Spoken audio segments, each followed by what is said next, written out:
쓸데없는 생각에 사로잡혀서 하루 종일 비생산적인 일만 하고 계신가요? 문득 든 생각이 내 마음을 잡아먹어서 이유 없이 우울해지고 거지 같은 기분에 둘러싸여 있는 게 너무 짜증나시죠? 제가 그런 부류 인간을 가장 잘 압니다. 왜냐하면 그게 나니까. 저는 웬만한 여자보다 눈치가 빠르고 이 사람이 지금 어떤 감정인지, 어색한지, 불편한지, 소외감이 드는지 캐치하는 게 누구보다 빠른 사람입니다. 예전에는 이게 너무나 힘들었는데 지금은 이 방법만 아니까 인생이 너무 편합니다. 자, 지금부터 영상 다 보시고 생각날 때마다 돌려보시려면 좋아요와 저장까지 해놓으시길 바라겠습니다. 자, 생각이 많지 않은 삶은 대체 어떤 삶일까요? 확실히 마음이 말도 안 되게 편해집니다. 심리적 안정감이 주는 삶의 만족도가 정말 엄청나다는 겁니다. 결국 생각을 하는 것도 이 뇌가 일을 하는 거잖아요. 그러니까 피로감이 장난이 아닙니다. 생각이 별로 없는 사람들에 비해서 생각이 많은 사람들은 인생이 정말 너무나 피곤합니다. 이거 이러다가 잘못되면 어쩌지? 이거 미끄러지면 어쩌지? 이걸 진짜 내가 해도 되는 건가? 등등. 근데 제가 진짜 말하고 싶던 생각이 많은 것의 단점 중 최악은 우리의 생각은 자꾸 부정적인 걸 떠올려요. 제 말이 틀린가요? 긍정적인 생각을 너무 많이 해서 불편한 사람 있으세요? 이걸 보고 있는 대부분은 지금 부정적인 생각이 너무 많아서 괴로우신 거잖아요. 그에 반해 생각이 적은 사람은 어떨까요? 인생이 정말 편합니다. 고민할 게 많이 없거든요. 실제로 제 주위에 아무 생각 안 하고 해실해실 웃고 다니는 놈이 한 명 있습니다. 제 주위에서 가장 행복한 놈 한 명을 꼽자면 당연히 그 친구입니다. 꼬인 게 전혀 없어요. 좋은 게 좋은 거지라는 마인드로 넘어져도 그럴 수 있지, 실패하면 좋은 경험 했다 이러고 부정적인 사건이 일어나도 며칠 뒤에 만나면 해실해실 웃으면서 나타나요. 어때요? 너무 부럽죠? 우리 같은 생각이 많은 사람들이 가장 부러워하는 게 그런 사람들이잖아요. 이거 보고 계신 여러분 중에서 내가 생각이 많은 건가 적은 건가 헷갈릴 수 있습니다. 제가 생각이 많은지 없는지 정해드리도록 하겠습니다. 자, 첫 번째, 결정 후에도 계속 고민한다. 두 번째, 쉬는 시간에도 머릿속이 너무 바쁘다. 세 번째, 다른 사람의 말 한마디를 너무 오래 곱씹는다. 네 번째, 잠들기 전에도 그 생각이 나를 너무나 괴롭게 한다. 다섯 번째, 작은 실수를 본인이 과장돼서 생각한다. 예를 들어 생각이 정말 많은 친구 A가 애들 보는 앞에서 말 실수를 하나 했다고 치겠습니다. 그 이후에 A는 집에 가서도 다음날이 되어서도 그에 있어서 겹겹이 쌓이는 생각 때문에 일상생활에 지장이 갑니다. 5가지 중에서 3가지만 해당되더라도 생각이 많은 사람입니다. 근데 여기서 짚고 넘어가야 될 게 하나 있습니다. 생각이 많은 것은 단점인가요? 모든 일에는 일장일단이 있다고 생각합니다. 생각이 많다는 건 그만큼 신중하고 꼼꼼하다는 근거입니다. 아마 본인이 불편한 게 많아서 주위 사람한테 배려심이 정말 깊을 겁니다. 그런 사람은 조직에서든지 어디에서든지 절대 없어서는 안 될 사람이잖아요. 우리가 단점이라고 생각하면 단점이 되는 거고 장점이라고 생각하면 장점이 되는 겁니다. 당연히 단점도 있죠. 이런 사람들은요, 너무 피곤해요. 주위에 신경 쓸 게 정말 너무나 많습니다. 소외되고 있는 친구도 챙겨야 되죠. 눈치 없는 우리 막내 직원도 챙겨야 됩니다. 서운해 보이는 부모님도 챙겨야 되고요. 앞서 말한 것처럼 너무너무 피곤합니다. 근데 내가 봤을 땐 이건 우리의 숙명이라고 생각하면 편해요. 우리는 피곤함이라는 디폴트를 장착한 대신에 남을 배려하는데, 이해하는데 최적화된 사람들입니다. 이렇게만 말해도 아직도 단점에만 사로잡힌 여러분들이 있을 것 같아서 제 경험을 예로 들어서 여러분께 말해드리고 싶습니다. 저도 예전에 여느 때와 같이 쓸데없는 생각에 사로잡혀 금방 우울해질 때가 있었습니다. 그런데 이 사건 이후로 생각 많은 사람에 대한 시야가 아예 달라졌습니다. 그때도 여느 때와 같이 쓸데없는 생각에 사로잡혀서 우울했습니다. 근데 너무나 존경하는 대표님이 저한테 이렇게 말해주는 거예요. 무슨 상상하니? 이렇게 묻길래 아닌 척을 했는데 그 대표님이 그러는 겁니다. 상상의 지옥에 빠지지 마라. 존재하지 않는 가상세계에서 자신감이 생기는 경우는 드물다. 상상에서 가장 크게 느껴지는 건 바로 두려움이다. 그 두려움은 눈덩이처럼 늘어나 너의 현실을 망칠 거다. 생각하지 않고 그냥 하는 것, 그게 바로 최고의 경쟁력이다 라고 말씀해 주셨습니다. 틀린 말이 있을까요? 그냥 해버려야 됩니다. 그냥 하게 된다면 우리가 상상했던 그 일은 바로 현실이 됩니다. 성공하면 게이득, 실패하면 피드백을 찾아서 고치면 그만입니다. 요즘 연사님들의 강연을 찾아듣는데 공통적으로 하시는 말씀이 있어요.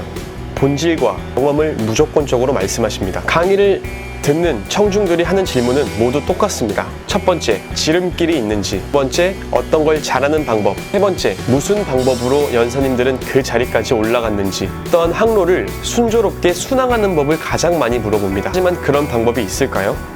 이런 말이 있죠. 어떤 분야의 전문가는 그 분야에서 가장 많은 실수를 해본 사람이다.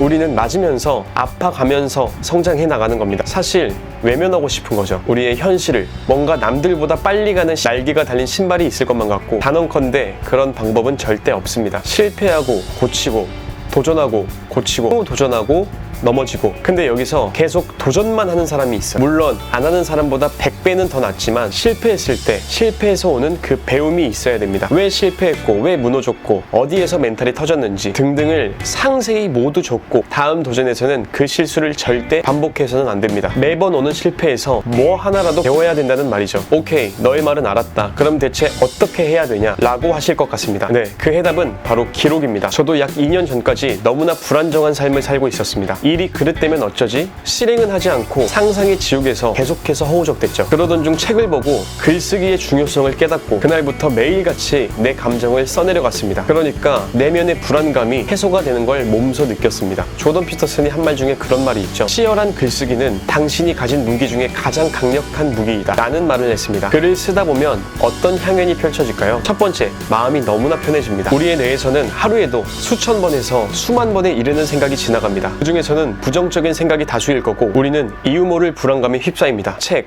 내일을 위한 기록에 이런 말이 나옵니다. 찰나의 생각을 기록할 수 있는 골든타임은 단 15초다. 15초가 지나면 내가 한 생각이 흔적도 없이 사라진다. 우리는 이렇듯 이유 모를 감정에 휩싸이는 경우가 많습니다. 이러한 감정들을 하나하나 기록하다 보면 내 삶의 정체성이 생기기 시작합니다. 초반에는 무슨 글인지 전혀 맥락이 없을 겁니다. 그렇지만 글을 써내려 가다 보면 제가 잡힐 거고 그 제에 대한 이유를 찾기 시작할 겁니다. 나는 누구인지, 어디서 왔는지 그러한 질문들이 꼬리에 꼬리를 물고 나에게 문을 두들긴다면 나는 그에 대한 답을 찾고자 노력할 겁니다. 그리고 글쓰기의 장점 두 번째, 생각보다 별게 아니란 걸 느낀다. 명확히 내가 어떤 상황에 놓였는지 알 수 있습니다. 현재 내가 놓인 상황의 문제점을 하나하나 파악하는 겁니다. 그 일은 누구와 발생하는지, 어떻게 발생하는지, 왜 발생하는지 명확히 하나하나 써보세요. 그리고 가장 중요한 것, 내가 놓인 상황에서 가장 악수를 생각할 거예요. 바로 최악의 수입니다. 영상 다 보시면 이것만 하시더라도 개이득일 겁니다. 지금 이 순간 내가 가장 걱정하는 것, 그리고 그 일이 잘못됐을 때 내가 겪을 최악의 수입니다. 여러분, 최악의 수 대체 뭐일까요? 아마 별거 아닐 겁니다. 예를 들어 저도 유튜브를 시작하기 전에 수많은 고민을 했을 겁니다. 혹시 말실수하면 어떡하지? 악플이 달리면 어쩌지? 내 논리에 허점이 있으면 어쩌지? 이런 고민을 하면서 업로드를 했지만 결과는 뭡니까? 세상은 나에게 좆도 관심이 하나도 없습니다. 이것만 알아도 살기가 너무나 편해집니다. 어차피 남들은 나한테 관심이 없다. 글쓰기의 장점 세 번째, 나를 알게 된다. 철학자 소크라테스가 한 말 중에 가장 유명한 구절이 있죠. 자신을 알라입니다. 이건 단순히 너의 이름, 성격, 취향 등을 알라는 말이 아닙니다. 내가 무지한 걸 인정하고 진정 내가 무엇을 원하는지, 무엇이 나를 끌어당기는지를 알아야